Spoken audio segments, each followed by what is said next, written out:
Hi, I'm Debbie Georgatos. Welcome to my show, America, Can We Talk? Today we're going to talk about the Ukrainian president not pushed, the impeachment unraveling Ukraine. You do not want to miss this. Romney Revealed, the GOP elites in Washington versus the American people. And finally, mini AOC strikes again.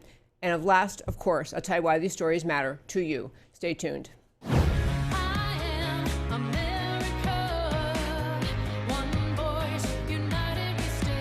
Debbie Georgatos, host of America Can We Talk, is an author, attorney, and political analyst whose mission is to inspire the American political conversation about preserving liberty in the best country on earth.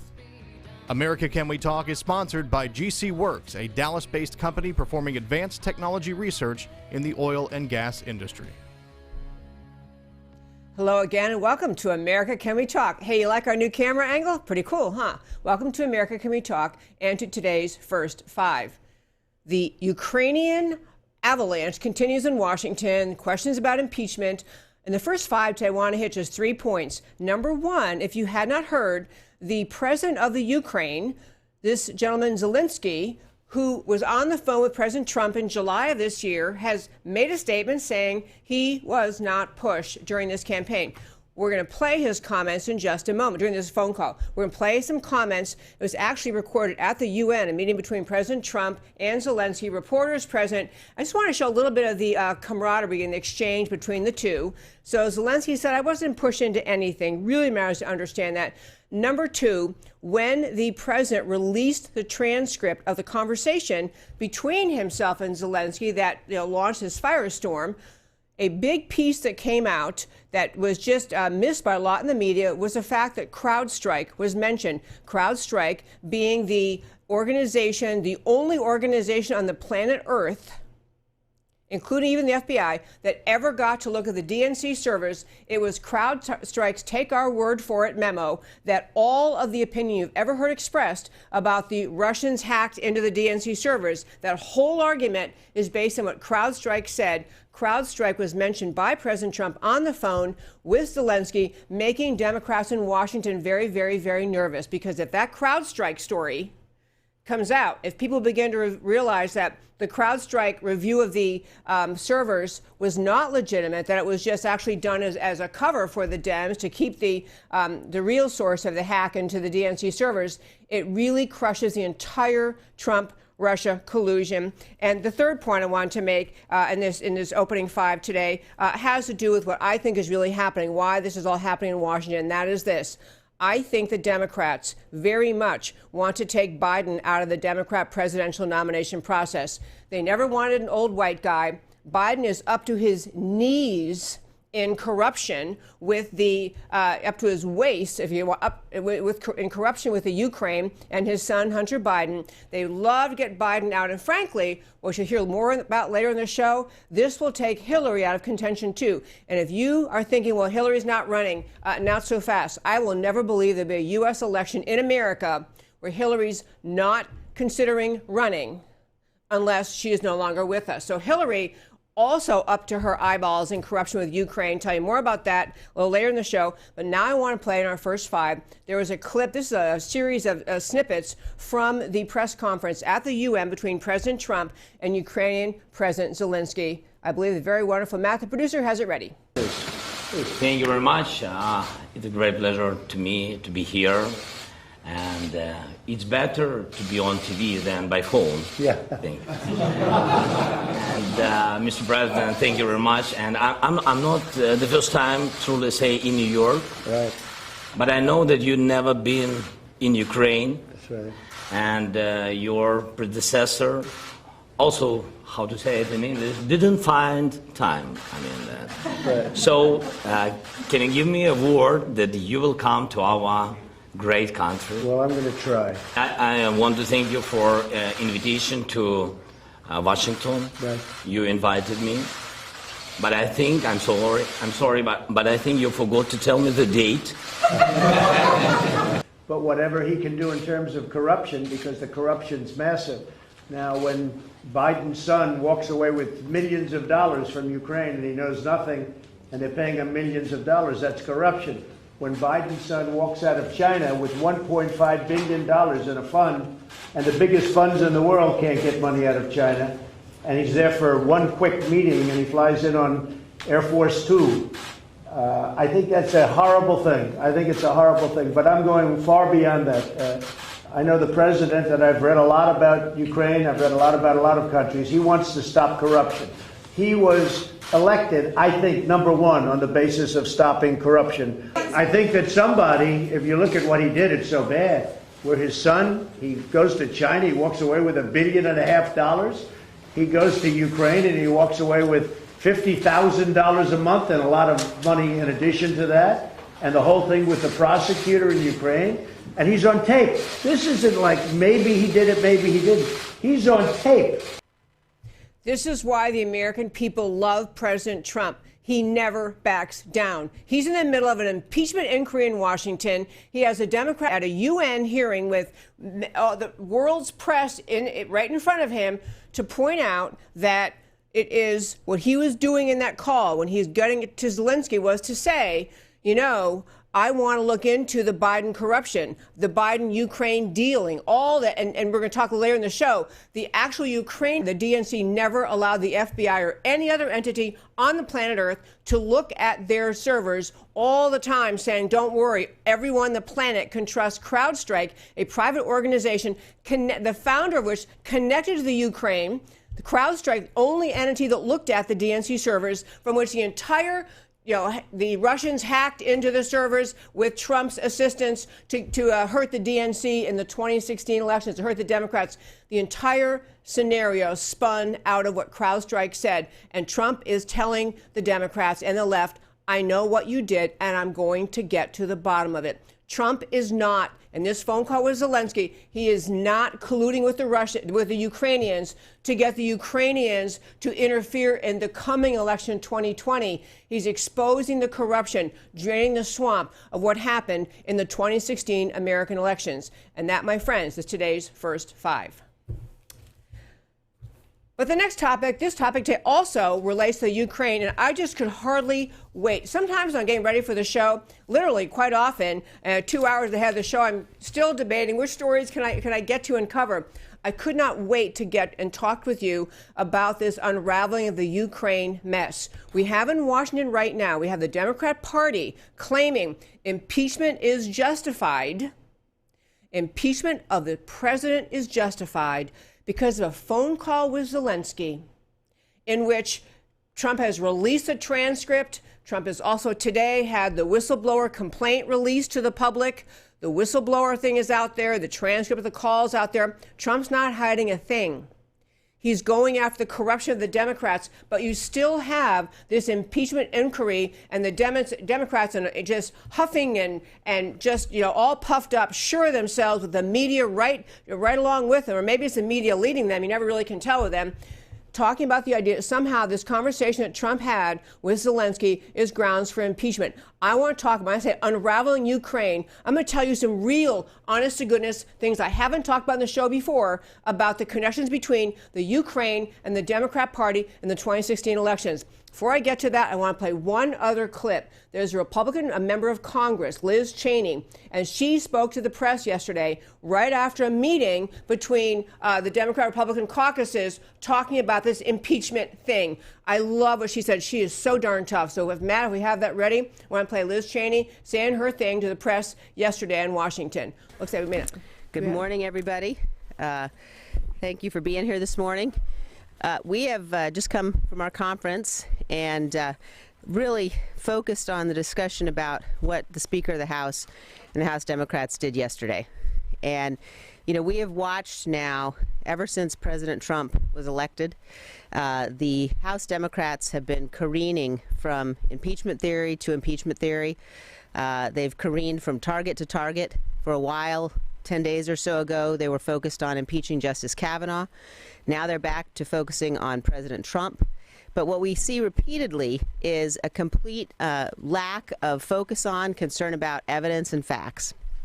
And what Speaker Pelosi did yesterday really was the worst we've seen yet, where she announced an impeachment inquiry without any evidence, without seeing the transcript of the phone call at issue, without seeing any details from the supposed whistleblower. And when you think about what that does, both from the perspective of our constitutional obligation and from the perspective of our national security, it ought to give every American grave concerns that they are dealing with this in a way that is absolutely such a flagrant disregard of their constitutional responsibility. Okay, I love her. She is so tough. She is so strong. She has her father's quality about him. You know, she's the daughter of a former Vice President Dick Cheney. That when he speaks, you know it's serious, it's substantive, it comes from a place of knowledge, not just of factual knowledge, but of core conviction about the importance of truth, the importance of America. I just love when she speaks. I've actually met her once. She's fabulous. But what she's talking about is the Democrats in Washington willing to, now, as I pointed out yesterday, they're not really moving for impeachment. They don't dare hold a vote on the floor of the House. They don't have enough Democrats willing to go public to say they support impeachment, but they're just building up the lather of their base to whom they've been promising impeachment since before President Trump was sworn in, since the time he won the election. But this impeachment fervor has jumped in the Democrat Party, as Liz Cheney was pointing out, from one issue to the next, always somehow trying to claim, yeah, you know, we really have the possibility of impeachment here. We can impeach this guy.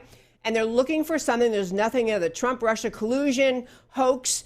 It took us, 2.5 years to get through, millions of dollars, nothing there. They just go on and on. So here they are, the Ukrainian thing. But I want to hit these things, I believe facts you either may not know or I want to embellish on the significance of them. Number one, the Ukrainian involvement in the 2016 elections. Leave aside all the corruption with Biden and his son. We've talked about that before. In 2016, Politico, the left-leaning rag, online rag, the very, very left-leaning Politico, ran a story talking about a meeting in the Washington, D.C. Ukrainian embassy between the Democrat National Committee and a Ukrainian American operative. And it got kind of ignored at the time. It was like, oh, what are they even talking about? Ukraine is not, we don't have anything to worry about with that. So it got kind of ignored. But let me describe what they were talking about. This is from Politico, who I'm sure wishes they never reported this. They have a story, this is from 2016, that they acknowledge, and if it's coming from them, they didn't mean to hurt the Democrats with it. Ukrainian government officials tried to help Hillary Clinton, their words, Ukrainian government officials tried to help Hillary Clinton and undermine Trump by publicly questioning his fitness for office. They also disseminated documents implicating a top Trump aide in corruption and suggested they were investigating the matter, only to back away after the election. And they helped Clinton's allies research damaging information on Trump and his advisors. A Politico investigation found a Ukrainian American operative who was consulting with the Democrat National Committee met with top officials in the Ukrainian embassy in Washington in an effort to expose ties between Trump, top campaign aide Paul Manafort, and Russia, according to people with direct knowledge of the situation. So Hillary's trying to use Ukrainians back in 2016 to undermine Trump's campaign. The Democrats today are saying Trump should be impeached for a president-to-president phone call in which he's urging Zelensky to again look into the corruption involving Biden, and not just the corruption of Biden and his son, but Biden, who's on tape acknowledging, as Trump was just pointing out at the clip we saw, Biden acknowledging, yeah, I twisted their arm. I said, we're withholding $1 billion in aid unless you fire this prosecutor who's looking into my son's company. And that is front and center for America to see, which is why I get the conclusion Nancy Pelosi and the Dems have decided Biden's got to get out of this campaign. He's just, he's floundering. I don't wish dementia or diminished mental capacity on anyone, but President Biden, or Vice President Biden, is not functioning well on the campaign trail. He's struggling to remember facts. He's recounting things that never happened, that are provably false. So he's struggling. And besides, they didn't want an old white guy. Anyway, they want him out. This is the way to get him out. Okay, but my first point about the Ukrainians and the Democrats, the Politico left-wing news site reported this, that Hillary's team, the DNC, met with the Ukrainians in Washington to talk about how they could help tube Trump. Just think about, we just had a whole Russian investigation into Trump-Russia collusion over nothing, over a farce, over a falsity. But here's Hillary and the Dems going after Ukrainians, trying to get their help. They actually had Ukrainian efforts had an impact on the race, helping to force Manafort's resignation and advancing the narrative that Trump's campaign was deeply connected to Ukraine's foe in the East, Russia. So, first piece of the connection, the real Ukrainian unraveling, Ukraine and the Democrats. Second one, there is a guy running around Washington giving interviews, a Ukrainian. His name is Serhiy Lyshenko. Serhiy Lyshenko is an ex-advisor to Ukrainian President Zelensky, the current President Zelensky. This guy Lyshenko was quoted, in fact, I've got to tell you, that this Joe Scarborough, you know who that is, he's at Joe NBC, had tweeted out that Lyshenko is saying that Trump conditioned his willingness to have a phone call with Zelensky of the Ukraine on Zelensky's willingness to talk about the Biden matter. So he's asserting that he knows this, that, you know, Trump wasn't willing to talk to Zelensky unless he could raise the Biden matter. He goes on to say that the Biden he also had an interview with ABC. The Biden investigation was encouraged actually during this call, which you already know. Okay, so I want to mention who this Lyshenko character is. He's being propped up as he's another guy. He's exposing Trump-Ukraine collusion. He's exposing, you know, Trump doing something terrible, having this conversation with Zelensky. Lyshenko was heavily involved in the Democrat Party's opposition research efforts into former Trump's campaign, into Paul Manafort. So Lyshenko, who's now trying to parade himself as an advocate for truth and justice, so he's interviewed on all these media shows, taking the position. He's got the high ground. He's a Zelensky person. He is just, you know, really offended by the idea that you had Trump and Zelensky actually discussing whether or not the Ukrainians should look into Biden again. Lyshenko is up to his neck from 2016 in the effort to help the DNC and Hillary tube Trump's nomination. Same guy. In fact, his involvement was so bad that he ended up, in fact, he was the one at a press conference in the summer of 2016 to highlight the ledger. Remember the black ledger thing that got Manafort in so much trouble? He was the one in that press conference. And he said in the press conference, I believe and understand the basis of these payments are totally against the law. Lyshenko, so far into it in helping Hillary Clinton in 2016, a Ukrainian government official helping Hillary in 2016, that he was prosecuted in the Ukraine. Lyshenko was criminally prosecuted and December of 2018 found guilty in the country of Ukraine of it was called, the description of what his wrongdoing was, that he ended up, I got the right page here. Yeah, it was that he unlawfully participated in interfering with the 2016 American elections.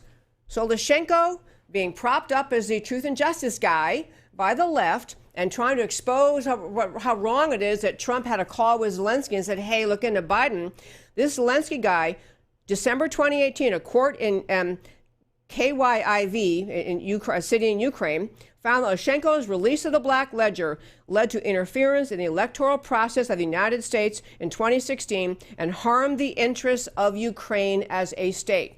So a guy convicted in the Ukraine of interfering in the 2016 elections to help Hillary and the Dems is now the poster boy for standing up about corruption if Trump dares to talk with Zelensky. Last piece in this kind of unraveling Ukraine is that now it turns out that here in America, the U.S. Attorney, John Durham, the one who is helping William Barr in a variety of ways, U.S. Attorney John Durham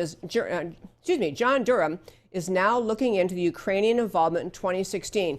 So the Dems' determination to raise this issue, to go for impeachment of Trump over a phone call with his counterpart in the Ukraine, despite all of the genuine, true corruption, controversy, deception, call it what you want, between Biden and the Ukraine, and Hillary and the Ukraine.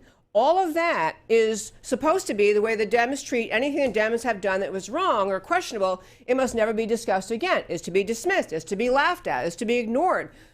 But Trump has one phone call, and man, he's up for impeachment. I'm telling you, I think that number one, well, let me finish on Durham. Durham is doing an investigation. He actually announced he's investigating whether the Ukraine was involved in any of the 2016 election efforts. Seems like all he's got to do is call the court in Ukraine, who convicted Lyshenko, to figure out that question. But the larger point is this. You are seeing hypocrisy and audacity on steroids in the Democrat Party in Washington today. You are seeing them talking about impeaching the president. They've been using impeach Trump over everything, but their flavor of the week is impeach him over a phone call with Zelensky, when all of this other genuine, provable, undoubtable, no one is questioning actual corruption and collusion between the Ukrainians and the Democrat side is right in front of them to see, but that doesn't matter. No, nothing to see here, folks. Move on from that. All we're going to talk about is one phone call between Trump and Zelensky. I think that, number one, to wrap up this segment, number one, Nancy Pelosi and the Dems want Biden out. All the attention on the Ukraine is going to cause conservative pundits, conservative Americans, news sources to have to report, well, there was all this that Biden did, and there was all this that Hillary and the DNC did in 2016, and pretty soon the Democrats are going to have egg on their face. But they're kind of okay with that. They can get Biden out, and they can placate their base. They've been promising that they will somehow move to get Trump out of office. And there was a Democrat congressman from Texas, Al Green, who said in one of the many news conferences about, impeaching Trump, basically said, we got to get him out now, or else we face him in 2020. They want Trump out because they don't have anyone on their side who can beat him, and they know it. This is what I think is really, it's just astonishingly foolhardy, because, once you're, 10 miles out of the Washington, D.C. bubble, the average Joe American is saying, you're talking about corruption of Trump with a call with Zelensky, who's all the call said was, you ought to figure out what happened. Trump is exposing corruption, not engaging in it. And I think most of America is going to figure that out very, very soon. I want to do a little story today about Mitt Romney. I actually have contemplated periodically doing a longer segment on Mitt Romney, but Mitt Romney has, as you likely know, he's the endless source of, and he's a more reliable source for the left-wing media in this country than almost any Republican. He's become the John McCain of the U.S. Senate. He's become the one you can always go to if you want to find a Republican to criticize the president or a Republican to criticize Americans. Go to Romney. He's your guy. So Romney has been among the most vocal, saying, if Trump really did this, if he actually had a phone call with Zelensky, and he actually said to Zelensky, I think you should look into the Biden case again. Oh my gosh, this is horrible. One little factoid came out. I just want to share this about Romney's bias in the situation. It turns out that when Romney was running for president, and unsuccessfully running for president, he had on his team a guy, they all have to, as serious contenders for president, you have to have advisors, substantive, knowledgeable advisors. Romney, and his team, when he was running in 2012, so this is during the 2011 time period, he appointed as his advisor on foreign policy a guy named Joseph Cofer, C-O-F-E-R, Black. And his nickname, I guess, he goes by Cofer. So Cofer Black was a special advisor on foreign policy to Romney's campaign running for president in the 2012 election cycle. Cofer happens to sit on the board of, get ready for it, Burisma, the same company that Joe Biden's son, Hunter Biden, sat on the board of. The same corrupt company, Ukrainian company, which the Ukrainian prosecutor was investigating until Joe Biden came along and arm twisted and threatened to cut off $1 billion in aid unless they dropped the investigation. That same company, Burisma, is a company that Mitt Romney's obvious trusted advisor sits on that board as of today, and was Romney's advisor. So Romney's head on foreign policy is more supportive of this guy and this corrupt Ukrainian company because his buddy sits on the board than it is at Gang to the Truth. So Romney's, truth on steroids thing, I got to tell you, I find it just amazing. One other quick story I want to hit today, and then get to a fun little clip at the end. I did throw in a fun little story at the end because sometimes I think the show gets fairly intense and a little fun one. But one last very serious story was in Washington, there was yet another vote by the Senate, the U.S. Senate, which, as you know, has a Republican majority. If that's it, you have to count Romney as a Republican, and you have to count a few of the other unreliables as Republicans, but a Republican majority. But the GOP-controlled U.S. Senate held another vote this week rebuking Trump on his national emergency declaration, essentially trying to say Trump cannot use the military funding that he's been using to build the wall. Trump can't use that funding because they disagree with Trump's emergency declaration. Trump declared the southern border, the completely, uncontrolled southern border, as a national emergency, permitting him to use his military funding to build the wall. So the Republican-controlled Senate decided to, again, this is not the first time they've done it. They had a vote where some Republicans voted with the Democrats, voted to say Trump can't use the military funding he is using to build the wall because they are disagreeing with his declaration of a national emergency. And I have 2 or 3 points to make on that. Number one is just think, try to make yourself think of any example where when President Obama was in the White House or any Democrat was in the White House, did you see a majority, you see a cluster of Democrat senators undermining his agenda? You can't find it. Democrats don't undermine each other. The GOP all day long. So the GOP in the Senate, including Romney, of course, voted that Trump can't continue to use his military funding to build the wall because they disagree with his emergency declaration. So number one, this is undermining of your own party's president. Number two, this is an astonishing acknowledgement that these people are saying they don't think that a completely unsecure southern border could possibly be an emergency. Why would that be an emergency? I mean, we have, as we talked about in the show before, we have Islamic terrorists from Bangladesh. Yes, Bangladesh. We have Islamic terrorists from other countries. We have human traffickers, drug traffickers, sex traffickers, gang members, gang cartel members coming across the southern border, flooding the southern states, but there's not an emergency. You're not supposed to see this as an emergency. That's what these Washington Republicans in the Senate, obviously the Democrats all voted together to say that Trump can't use his military money for the wall, but they had enough Republicans join the Democrats that the resolution passed, that said he can't use the money. Now, to be clear, Trump can veto this. He'll veto it, and then there's some provision that they can't bring it up over and over and over. I think they have to wait, whatever it was, 6 weeks or some period of time they have to wait before they can bring it up again. So nothing, and that's the third point about this. Nothing really happens because they pass this resolution. They didn't they didn't stop the money from being used. They did not prevent President Trump from moving forward using this military funds to build the wall because he's declared a national emergency. So there's no impact of this vote. It's not like they succeeded in stopping the use of that money. It's entirely a show vote. They know Trump is going to veto it. He's not going to listen to them. So he's going to keep building the wall. They don't have the votes to override his veto. They know they don't have those votes. So it's completely a show vote.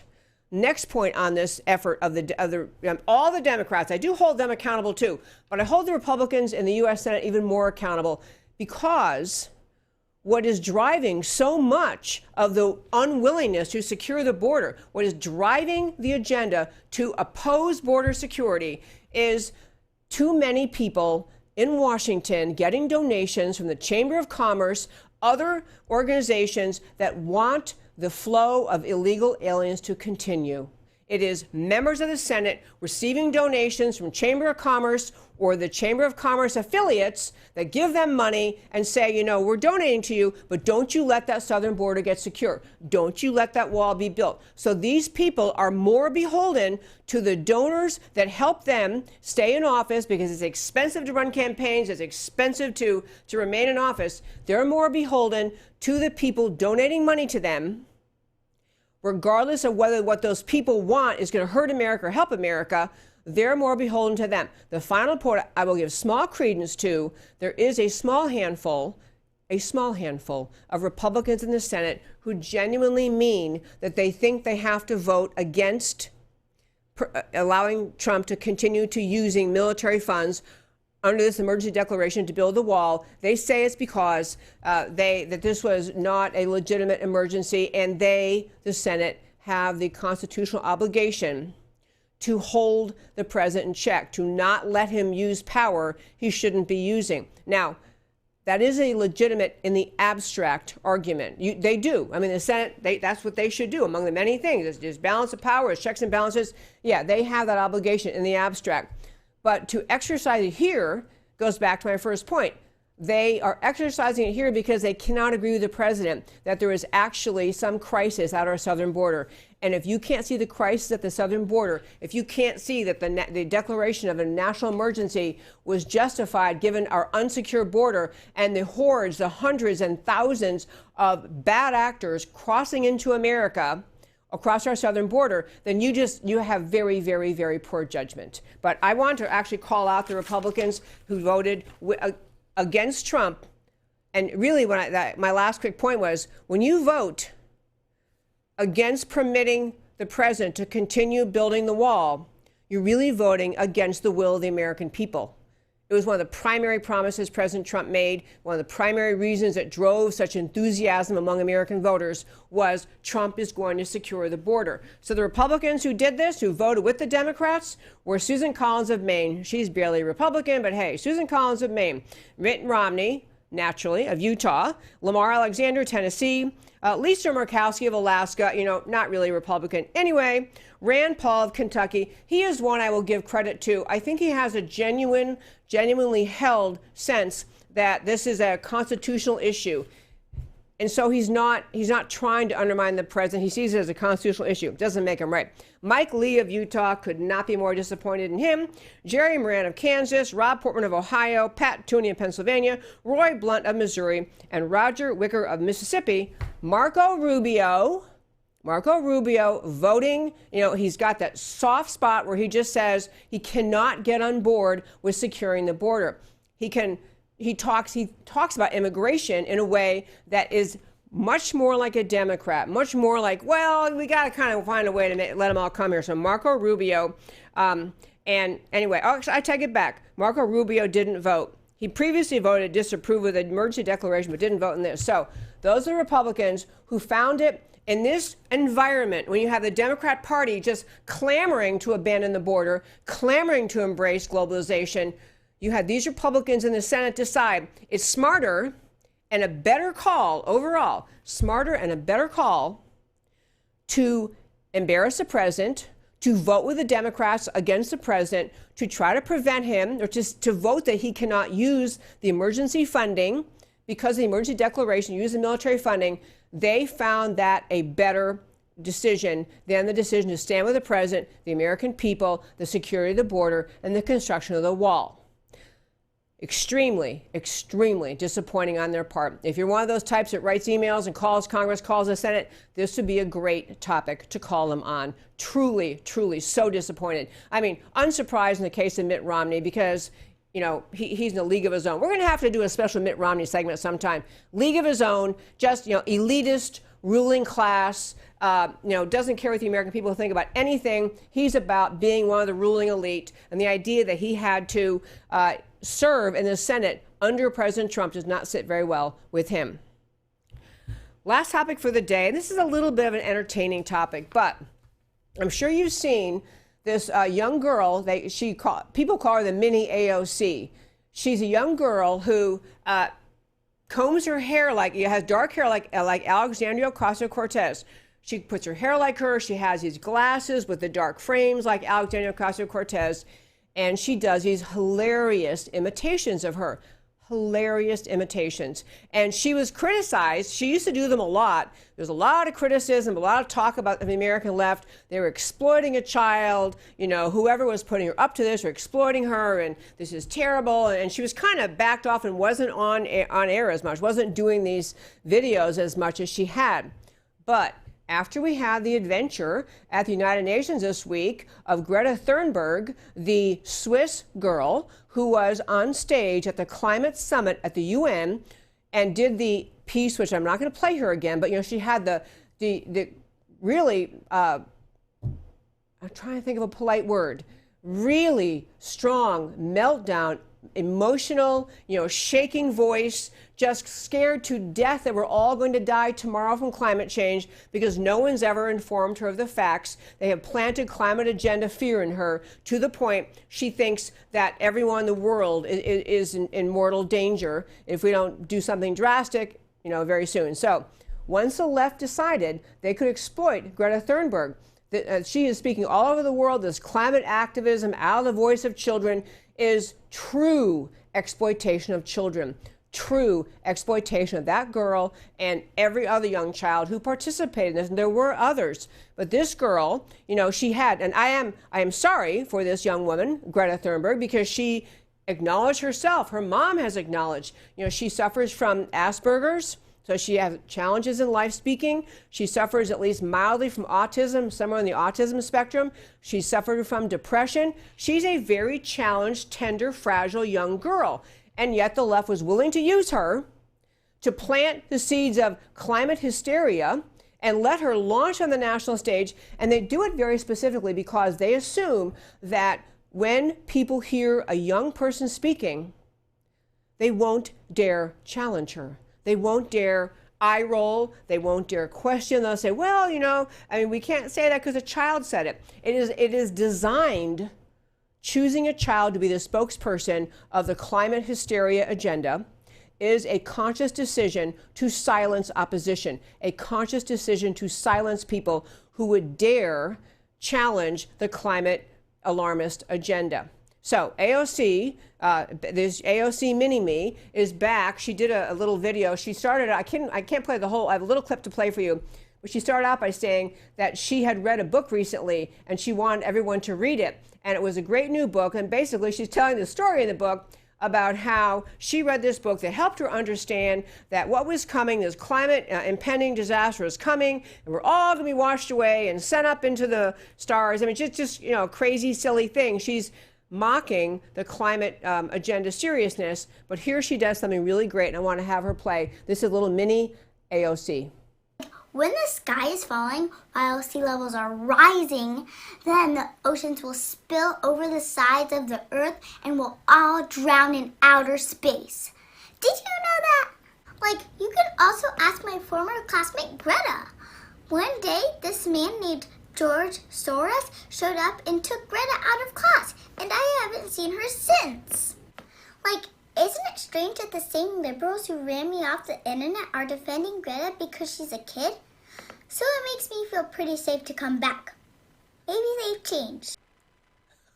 Okay, I don't have any idea who writes her scripts, but I mean, she manages in this extremely entertaining little clip, kind of end of my show week entertainment, but she manages to say George Soros took Greta Thunberg out of her class. And to be clear, George Soros, money in the middle of all of this climate agenda. I mean, he is a primary feeder of it. Took her out. She's disappeared. And then she's really, even the little line she gets in about all the people who were saying this young girl, Mini AOC, should not be allowed to speak, that she's being exploited, and yet they're willing to exploit this girl who, and then she says, you know, disappeared from her class. So, I mean, really, really funny. If you go to our website, americacanwetalk.org, on the homepage, under shows, go down, list of links, you can find the clip. They'll take you to that entire video. So entertaining and so just so clever, and really kind of poking at the left a little bit about their double standards, that this girl was being exploited, a little Mini AOC, if she even speaks, and yet you can have this 16-year-old, very troubled, very fragile child, scared to death and angry with the world over all the climate hysteria. lack of information she's been fed. And now, I love to, in this show every week, every day, I try to do at the end of the show, turn to talking about why the stories I talk about matter to you. And I want to say one quick thing about that. Thank you very much, Matt, the wonderful producer. One quick thing about that. On this show, I try to choose stories that in some way tie into the larger question of how do we, the recipients, the inheritors of this profound experiment in human liberty, which is America, how do we today preserve this country?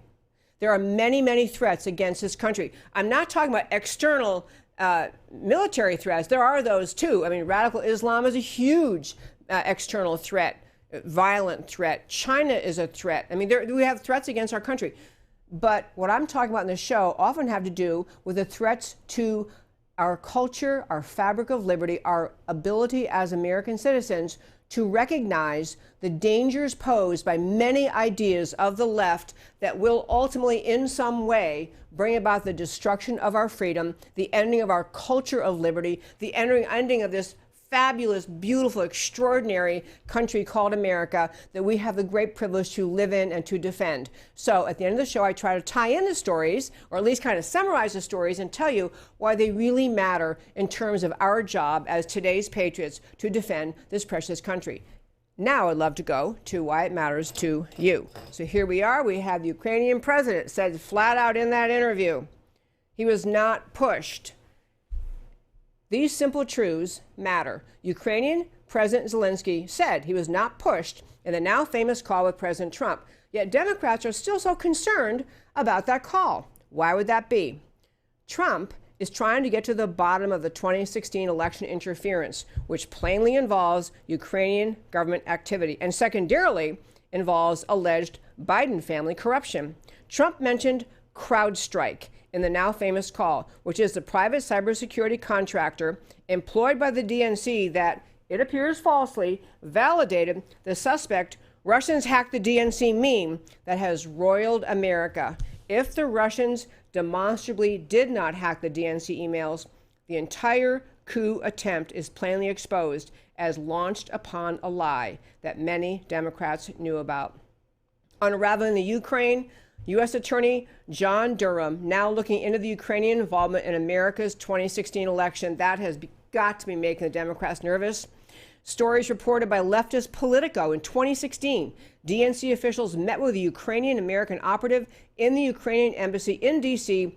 to discuss how the Ukrainians could help the Democrats win by disseminating documents implicating Paul Manafort and by publicly questioning Trump's fitness for office. Ukrainian Lyshenko, who is on the major left-wing networks, who's feeding the anti-Trump fervor in D.C. today, was convicted in the Ukraine in December of 2018 of interfering in America's electoral process. Romney explained why it matters. Besides Hunter Biden, Joe Biden's son, Mitt Romney's 2012 presidential campaign national security advisor, Joseph Kofor Black, is on the board of directors of the Ukrainian company Burisma, which is at the center of the Obama-Biden corruption. CNN reports that Romney is among few Republicans concerned about Trump's call urging the Ukraine to look into Biden and Burisma. I'll let you connect those dots. GOP elites in Washington and the border, why it matters. The GOP-controlled Senate voted to block funding for the wall.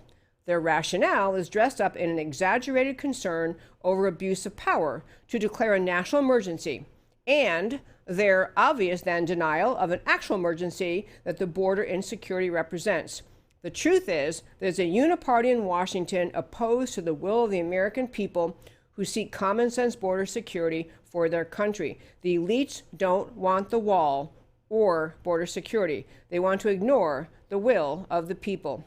Last mini AOC strikes again.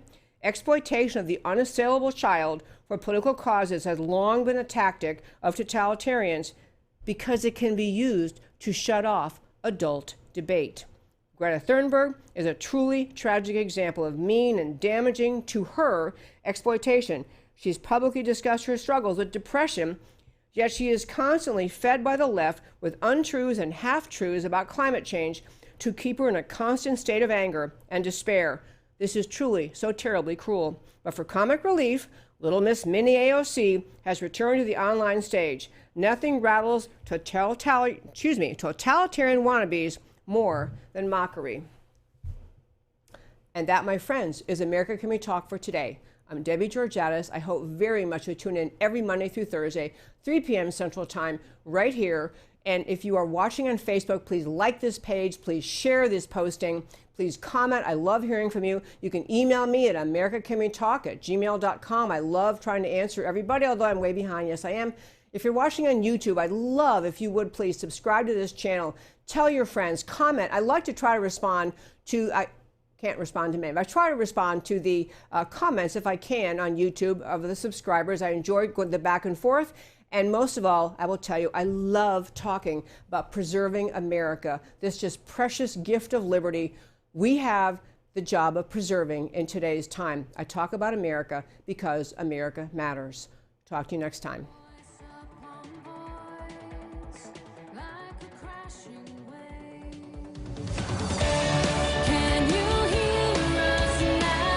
America, Can We Talk? Truth about America. Can you